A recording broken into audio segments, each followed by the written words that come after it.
नमस्कार सर्व शिक्षक मित्रांनो, विद्यार्थी मित्रांनो. आज आपण सामाजिक शास्त्र या विषयातील पेपर क्रमांक 1 आणि पेपर क्रमांक 2 साठी दोन्ही पेपरसाठी आवश्यक असणारी सामाजिक शास्त्र आणि परिसर अभ्यास, इतिहास, भूगोल, नागरिकशास्त्र, मध्ययुगीन भारत, प्राचीन भारत मिक्स अशा स्वरूपाचे आपण आज 30 प्रश्नांची PYQ अभ्यासणार आहोत. चला सुरू करूया आपण आपली PYQ. प्रश्न क्रमांक 1.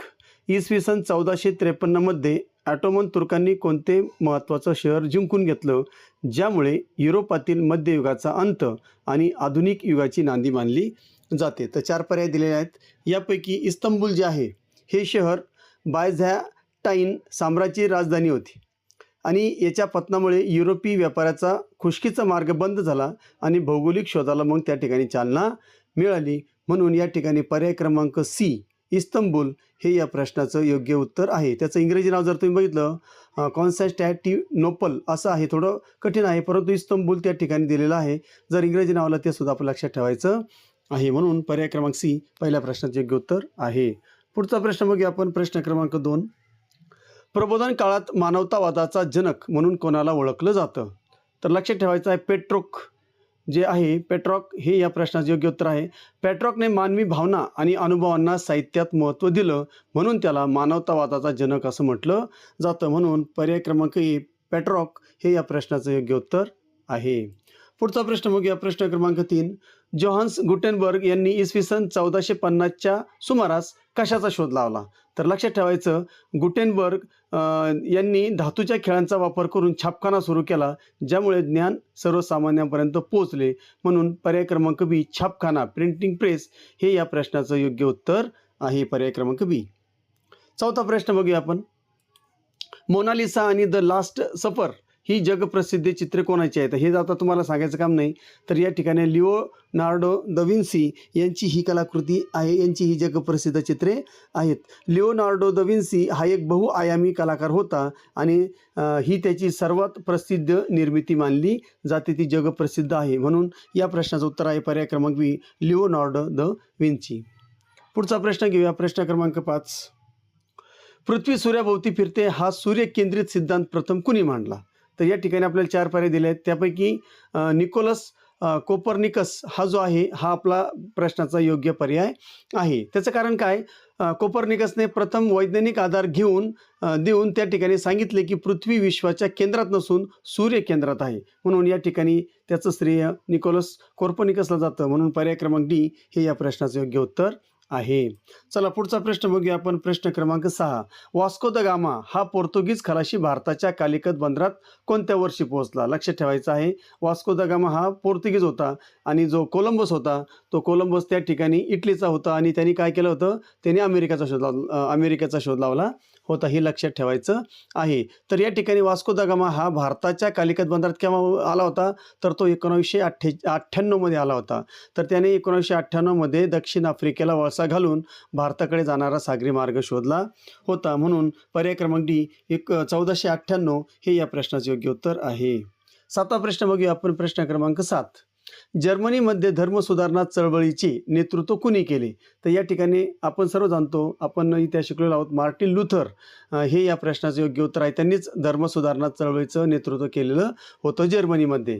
तर मार्टिन लुथरने रोमन कॅथलिक चर्चमधील भ्रष्टाचाराविरुद्ध 95 थेसिस मांडून चळवळ सुरू केली होती. म्हणून धर्मसुधारणा चळवळीचं श्रेय त्यांना जातं.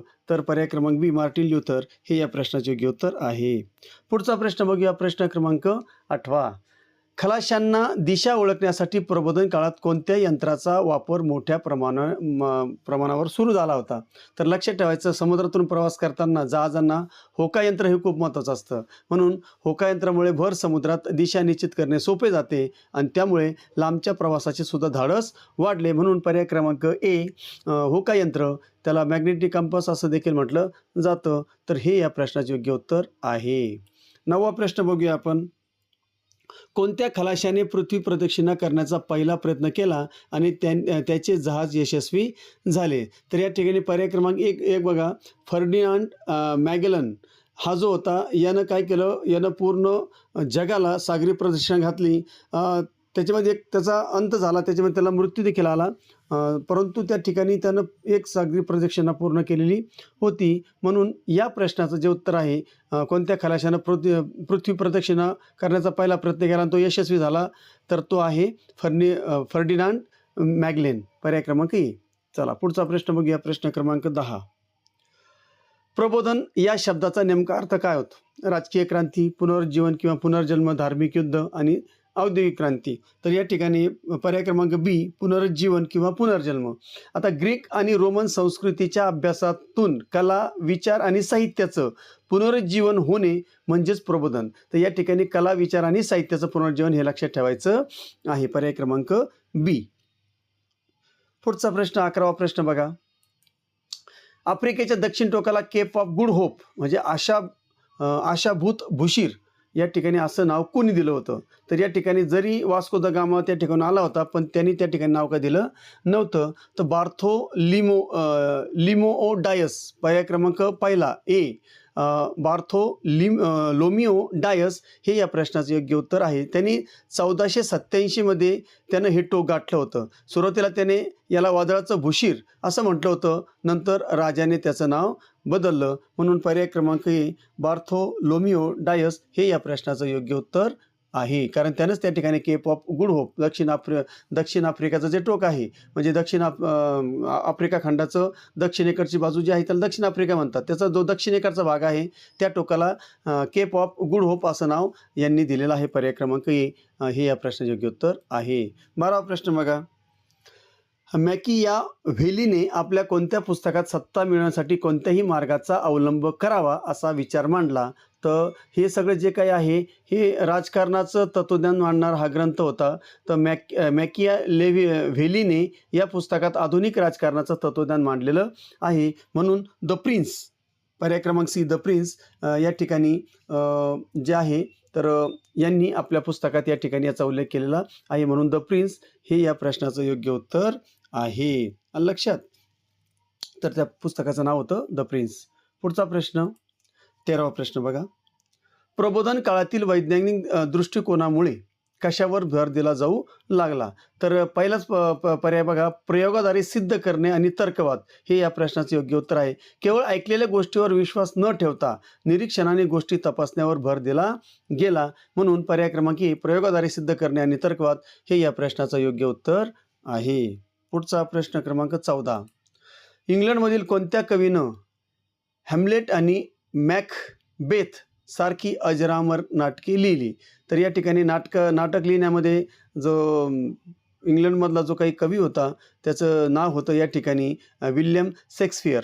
लक्षात. तर या ठिकाणी शेक्सपियर हा प्रबोधन काळातील सर्वात महान इंग्रजी नाटककार मानला जातो आणि त्यानं या ठिकाणी हॅम्लेट आणि मॅकबेथ हे सारखी अजरामर नाटकंसुद्धा लिहिलेली आहेत. म्हणून त्याचं श्रेय या विल्यम शेक्सपियरला जातं. म्हणून या प्रश्नाचं उत्तर आहे पर्याय क्रमांक डी, विल्यम शेक्सपियर. 15वा प्रश्न बघा. गुरुत्वाकर्षणाचा सिद्धांत कोणी मांडला? आता आपण या ठिकाणी सगळं जाणतो आपण, जो आहे आयझॅक न्यूटन जे आहे, न्यूटनचा पहिला, दुसरा, तिसरा वगैरे नियम आपल्याला सगळ्याला माहिती आहे. तर आयझॅक न्यूटन यांनी सर्वप्रथम गुरुत्वाकर्षणाचा सिद्धांत मांडलेला आहे. त्यांनी सफरचंद पडताना पाहून विश्वातील गुरुत्वाकर्षणाचे नियम शोधलेले आहेत. म्हणून या प्रश्नाचं जे योग्य उत्तर आहे पर्याय क्रमांक डी, आयझॅक न्यूटन हे आहे. 16वा प्रश्न बघा. प्रबोधन काळातील शिल्पकार मायकेल अँजेलोने बनवलेले डेव्हिडचे शिल्प कशापासून बनवले होते? तर संगमरवरापासून बनवलं होतं, मार्बलपासून बनवलेलं होतं. हे शिल्प एका संगमरवरी शिळेतून कोरलं गेलेलं होतं. म्हणून पर्याय क्रमांक ए, संगमरवर हे या प्रश्नाचे योग्य उत्तर आहे. पुढचा प्रश्न 17वा प्रश्न बघा. मानवी शरीरातील रक्ताभिसरण प्रक्रिया सर्वात कोणी स्पष्ट केली? तर या ठिकाणी लक्षात ठेवायचं आहे विल्यम हार्वे हे जे आहे यांनी आधुनिक युगाच्या सुरुवातीला हार्वेनं काय केलं, हृदय आणि रक्तवाहिन्याचं कार्य स्पष्ट केलं होतं. म्हणून या ठिकाणी रक्ताभिसरण प्रक्रिया त्यांनी स्पष्ट केली. म्हणून विल्यम हार्वे हे या प्रश्नाचं योग्य उत्तर आहे. पर्याय क्रमांक बी. चला 18 बघा. ख्रिस्तोफर कोलंबस हा मूळच्या कोणत्या देशाचा खलाशी होता जो स्पेनच्या राजाच्या मदतीने निघाला होता? तर तो मूळचा कुठला राहणार होता? तर तो मूळचा राहणार होता इटलीचा होता. कारण कोलंबसचा जन्म इटलीतील जेनेआ या ठिकाणी झालेला होता. म्हणून या प्रश्नाचं योग्य उत्तर आहे इटली, पर्याय क्रमांक ए. पुढचा प्रश्न बघा, प्रश्न क्रमांक 19. प्रबोधन काळात साहित्यातून लॅटिन भाषेऐवजी कोणत्या भाषांना महत्त्व दिलं गेलं? तर लक्षात ठेवायचं लॅटिन भाषेऐवजी जर त्यांचं असं म्हणणं होतं त्या काळचे जे काही साहित्यिक होते त्यांचं, की आपल्या प्रादेशिक भाषेमध्ये किंवा लोकभाषेमध्ये जर हे साहित्य लिहिलं गेलं तर ते जास्तीत जास्त लोकांपर्यंत पोहोचेल अशी त्यांची समज होती आणि ते खरंही झालं. म्हणून या ठिकाणी प्रादेशिक किंवा लोकभाषा हे या प्रश्नाचं योग्य उत्तर आहे. 20वा प्रश्न बघा. रोमन कॅथलिक चर्चमधील दोषांचं निर्मूलन करण्यासाठी सुरू झालेल्या मोहिमेला काय म्हणतात? तर या ठिकाणी त्यांना धर्म सुधारणा चळवळ असं म्हटलं जातं. तर चर्चची जुनाट बंधने आणि भ्रष्टाचार दूर करण्यासाठीच ही चळवळ सुरू झाली होती. तर त्या चळवळीला धर्म सुधारणा चळवळ असं म्हटलं जातं. म्हणून पर्याय क्रमांक डी हे या प्रश्नाचे योग्य उत्तर आहे. 21वा प्रश्न. युरोपातील आधुनिक युगाच्या सुरुवातीला कोणत्या वर्गाचं महत्त्व वाढलं? तर या ठिकाणी लक्षात ठेवायचं आहे युरोप म्हटलं की व्यापारासाठी मशहूर आहे. व्यापार वाढल्यामुळे व्यापाऱ्याकडे पैसा आला आणि त्यांनी प्रबोधनाला पाठबळ दिलं. मधून मध्यम व्यापारी वर्ग पर्याय क्रमांक डी हे या प्रश्नाचं योग्य उत्तर आहे. पुढचा प्रश्न बघा. प्रबोधन काळात मानवी शरीरशास्त्राचा अभ्यास करण्यासाठी कोणी मृत शरीराचं विच्छेदन केलं होतं? तर या ठिकाणी पर्याय क्रमांक जर बघितले लिओनार्डो द विन्सी हा जो पहिला पर्याय आहे. हा एक चित्रकार होता, महान कलाकार होता. लिओनार्डोने चित्रामध्ये जिवंतपणा आणण्यासाठी प्रत्यक्ष विच्छेदन करून स्नायूंचा अभ्यास केला होता. म्हणून या ठिकाणी या प्रश्नाचं योग्य उत्तर आहे लिओनार्डो द विन्सी. पुढचा 23वा प्रश्न बघा. प्रबोधन ही चळवळ सर्वप्रथम कोणत्या देशात सुरू झाली? तर या ठिकाणी इटलीच आहे. या ठिकाणी लक्षात ठेवायचं इटली जो आहे इटलीमध्ये सर्वप्रथम या ठिकाणी ही प्रबोधन चळवळ सुरू झाली होती. कारण इटलीमध्ये व्यापाराची भरभराट आणि रोमन वारसा यामुळे प्रबोधन तिथं आधी सुरू झालेलं होतं. म्हणून इटली हे या प्रश्नाचं योग्य उत्तर आहे. पुढचा 24वा प्रश्न बघा. वैज्ञानिक क्रांतीचा पाया कशावर आधारित होता? राजाची आज्ञा, धर्मग्रंथातील शब्द, प्रत्यक्ष निरीक्षण आणि अनुभव आणि आंधळा विश्वास.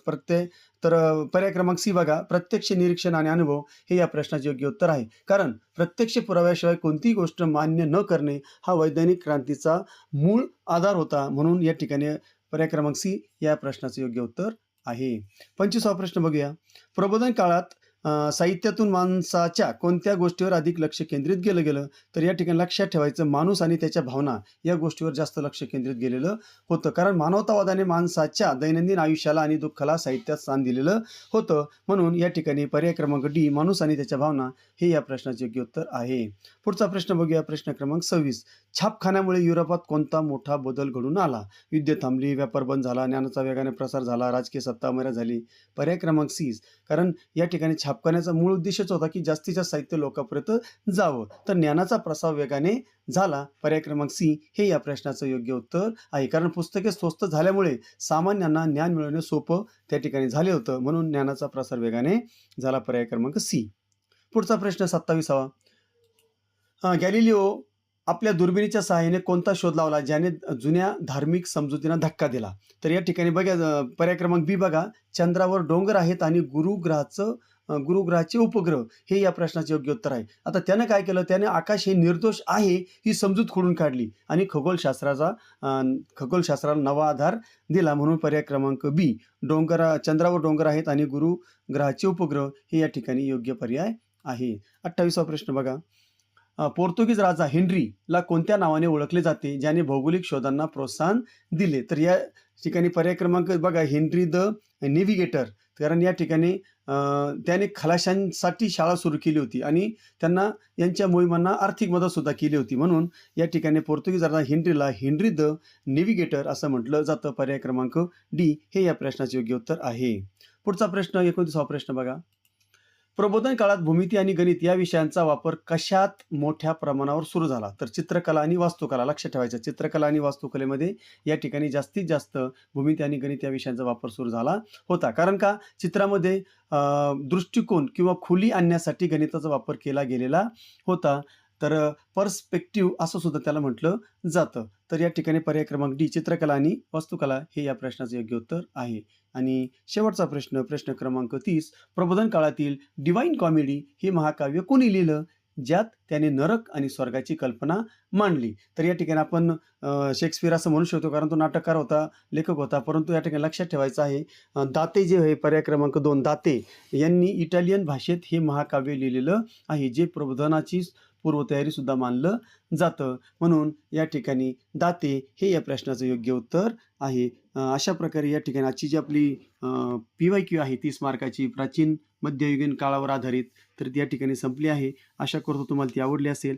जर समजली असेल, स्पष्टीकरण आवडलं असेल तर नक्की व्हिडिओला लाईक करा, कमेंट्स करा आणि चॅनलला सबस्क्राईब करा. जेणेकरून तुम्हाला मागील, पुढील, आताचे किंवा येणाऱ्या काळातले सर्व व्हिडिओ, सर्व विषयावर व्हिडिओ तुम्हाला पाहता येऊ शकतील. म्हणून या ठिकाणी विनंती करतो की आपण चॅनलला सबस्क्राईब करावं.